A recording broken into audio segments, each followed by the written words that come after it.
video presentation for the Model X1 Xtractol. As you unpack your machine, you'll want to check close each item carefully for damage during shipping. Report any damages to your trucking company immediately. The basic X1 includes a power supply, coolant pump and motor, head cable, and the power cable with a brass clip.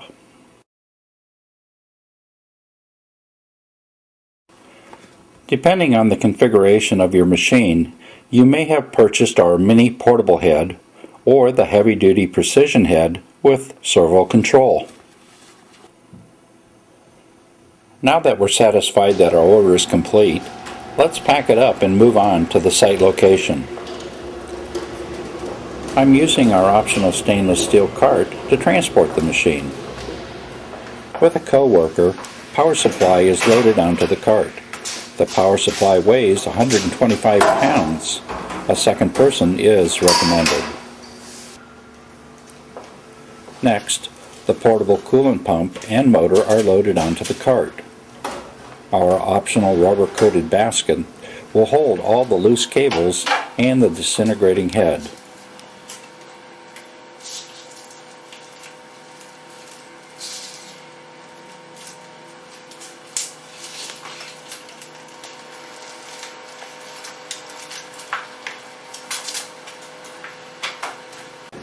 That's everything.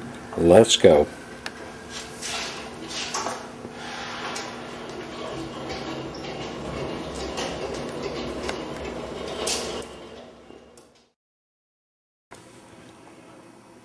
On the job site, the first thing I'm going to do is connect the coolant system. The intake from the coolant pump is connected to a coolant source. Here I'm using our optional tank. If this option was not purchased, you'll have to use an alternate coolant source, like a bucket or catch pan, or go direct to your freshwater source with our 3-way coolant valve and garden hose attachment. Next, the output side of the coolant pump is connected to the disintegrating head. Our quick disconnect fitting makes it really fast and easy. Now go ahead and plug in the pump motor into the female receptacle in the power supply. Servo control. We are using an 8-pin keyed connector here. The other end of this cable has a 6-pin connector. Plug it into the mating connector at the head. It only goes in one way, so don't force it.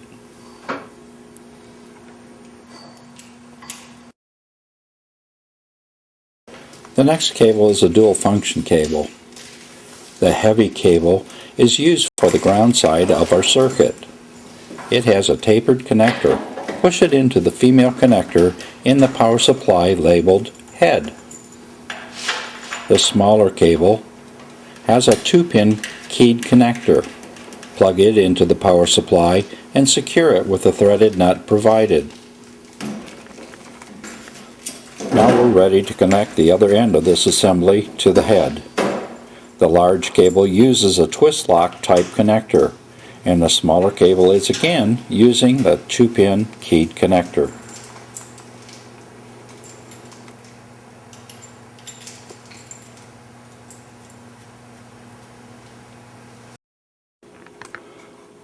The last heavy-duty cable is the power cable. Insert the male connector into the female red connector in the control panel and give it a twist to ensure a good connection. The other end of this cable is clamped directly to the workpiece as close to the point of disintegration as possible.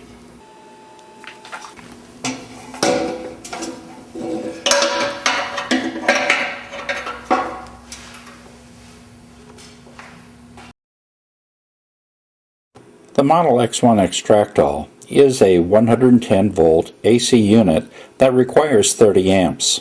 If you use something less than the 30 amps, the power of this unit will be greatly reduced.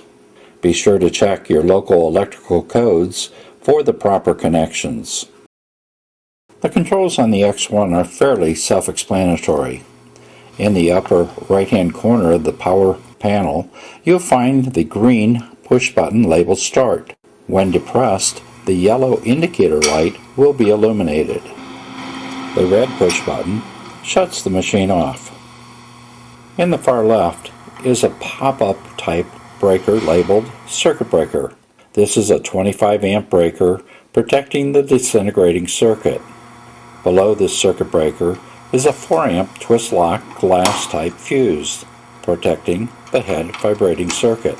Additional fuses on the right side of the control panel include a 5 amp fuse for the servo, a 2 amp for the control circuits, and an 8 amp fuse for the coolant pump motor. There are no fuses inside the power supply. In the lower left corner of the control panel, find the head vibration on-off switch. With this switch turned to the on position, the spindle starts to vibrate in an up-down motion at 120 cycles per second. Next to this switch is the vibrating amplifier.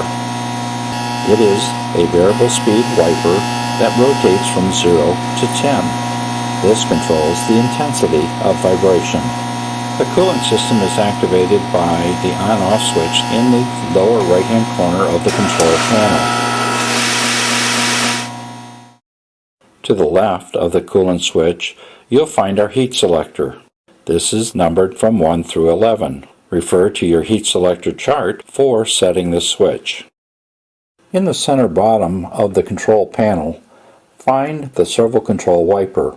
You will use this control for the speed of the servo motor. The last control is our jog toggle switch. With this control, you'll be able to jog the servo head in an up or down direction during the setup of your alignment for the electrode. Your head configuration might be different than the one we're using here today. In this configuration, I'm using our servo head stand. It has an adjustable foot and a rigid column that supports the servo. The head can be moved in an in, out, up, down, or rotated 360 degrees around the column. Let's review the cables connected to the head just one more time. The gray cable is for the servo and the remote start switches located on top of the servo quill assembly. The large black cable contains the power circuit cable, and the two small wires are for the head vibration. The last is our coolant hose.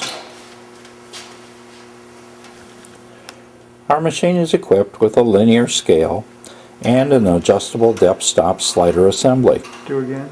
The micro switch to the rear of the quill assembly is the remote machine on. Before attempting to move the servo head up or down, you might want to loosen the Stilson clamp positioned below the quill assembly. This clamp is to keep the head from crashing when the head lock is released.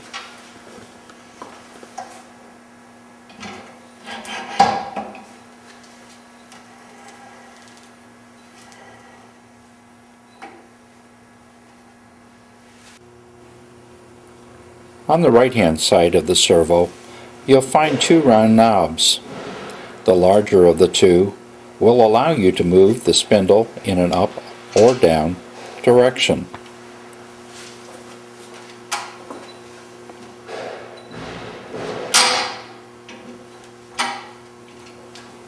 The smaller inner knob is part of our clutch assembly.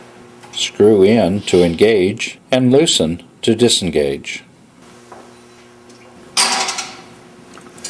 On the left side of the servo head, you'll find the servo motor to the rear of the quill assembly and a chrome spring-loaded anti-fall device with a release pin at the front of the servo. When the head is aligned over the broken tool, you'll want to be sure to release the spring-loaded pressure.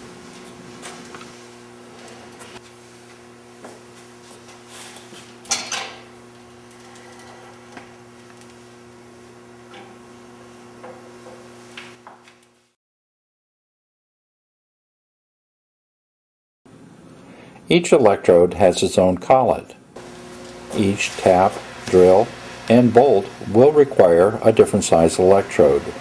You'll want to refer to the heat selector chart for the appropriate electrode size.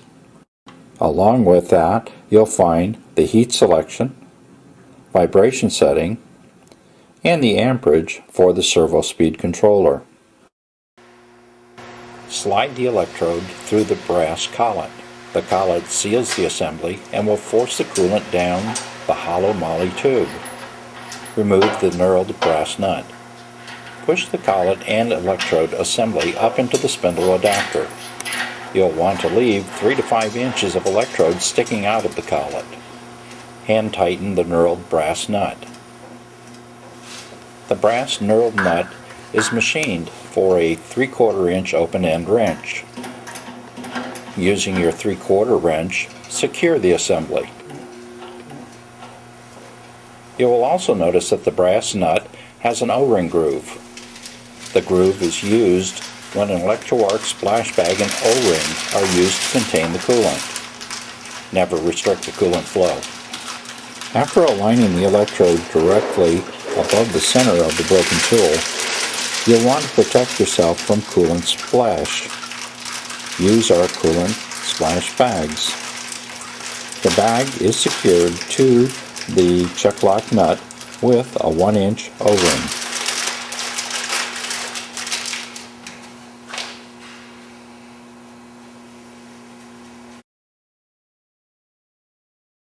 Calculating the depth of your burn is easy. With the electrode resting on top of the broken tool, calculate the depth of the burn and add 3/8 of an inch for every 1 inch of steel being removed.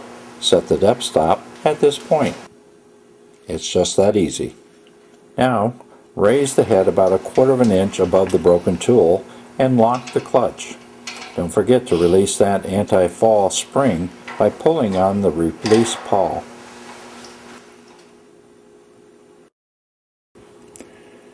Using your selector chart, set the heat selector and the head vibration amplitude. Turn on the coolant pump and the head vibration switch. Now turn the machine on. The head will start to feed down automatically.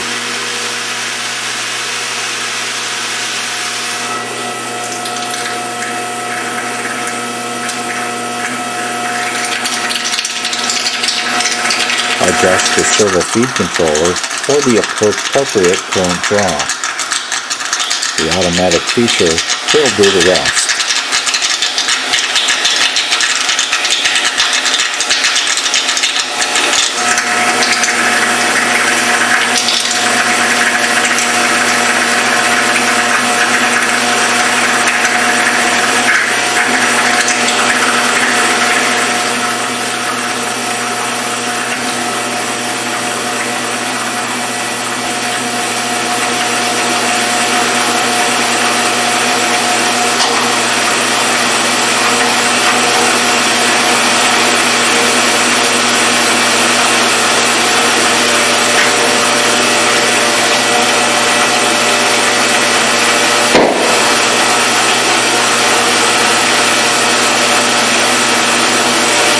Once we reach the bottom of the depth stop adjustment, the machine will shut off.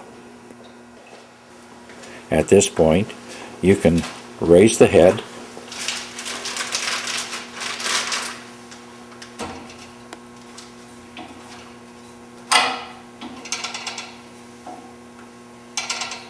push it out of the way,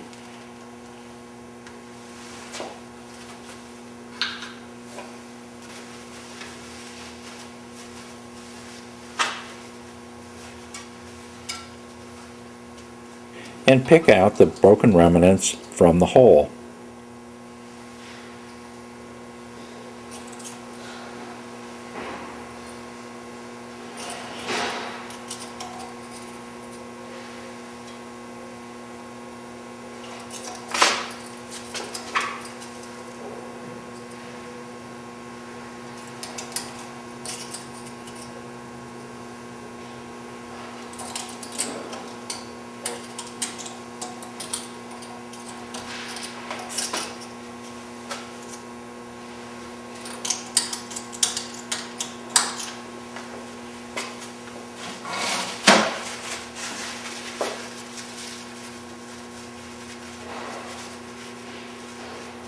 At this point, your job is done.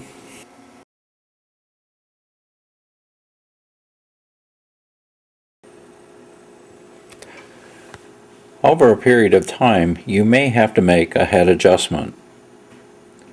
To do this, power up the power supply and turn on only the head vibration circuit. Rotate the vibration amplifier all the way up to number 10. The vibrating coil is located at the very top of your spindle assembly. Find the 3 1/8 set screws that hold this top cap into place and back off these screws half a turn. With your hand, rotate the upper portion of this head assembly clockwise. Rotate it fully clockwise until it stops. Now, reverse your direction in a counterclockwise direction and note the intensity or sound of the head vibration. Keep rotating this assembly counterclockwise until you reach a high peak of vibration. You'll know that you've reached this point because if you pass it, the head vibration sound will decrease.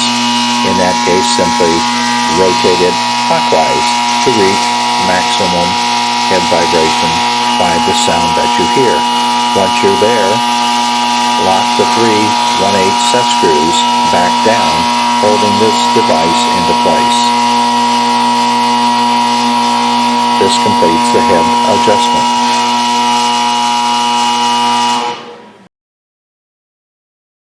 The mag base on this unit is a 1,500-pound permanent pull magnet. Once the spindle is positioned over the broken tool that you want to take out, we simply lock the superstructure or rotary movement in place with the knob at the bottom or base of the column and drawing down on the eyelet at the top of the column. Next, we're going to raise and lower the crossarm. There are 2 manual locks on the back side of this crossarm that will have to be released. Loosen both of those at this time.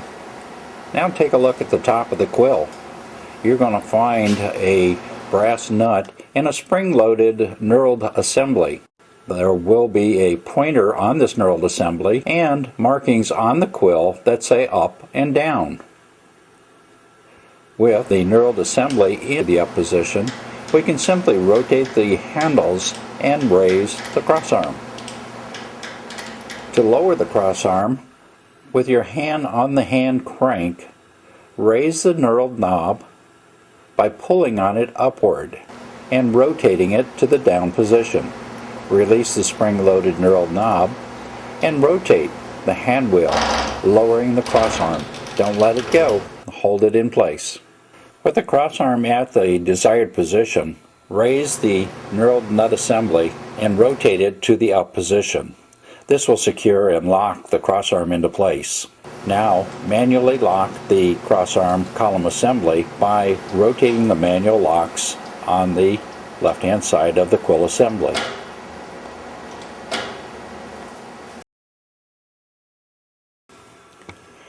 To rotate the head at a right angle to the crossarm, simply release the brake or locking mechanism at the back of this assembly.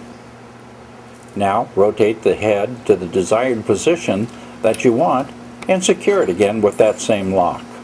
There are indicators on these assemblies to identify 0, 45, and 90-degree positions. There are an infinite number of positions along this axis. In this next radio movement, we're going to rotate the head around the crossarm itself. By loosening up the 2 set screws at the back of this crossarm assembly, we will release the head assembly from the crossarm itself. Note the pin to the right-hand side of the head assembly casting. Once you pull this pin, you will be allowed to rotate this full assembly around the crossarm. Once you've positioned the head at the desired position, these set screws can be locked and set into place, holding the head secure.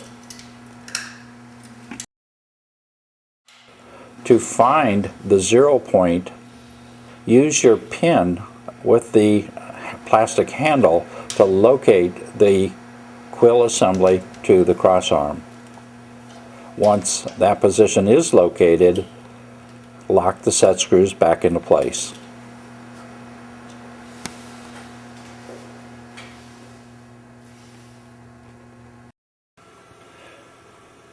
To move the spindle left and right of the crossarm, simply release the manual locks on the crossarm assembly. For movement now, grab the large knob right behind these locks and rotate clockwise or counterclockwise to see this movement left or right. Once in position, you can lock the manual clamps and that will secure that position. We've added a ring to this assembly so that once you've found that location, you would be able to slide this ring up against the quill casting and lock it into place.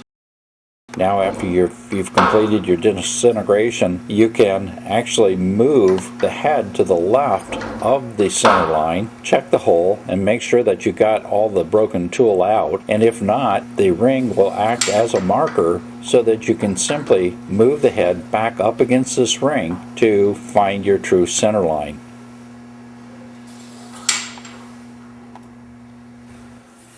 Thank you for your purchase. We know that you will enjoy for many years to come the power and performance and flexibility of the Model X1 Xtractol. Should you have any questions, please feel free to contact us at any time by telephone or email.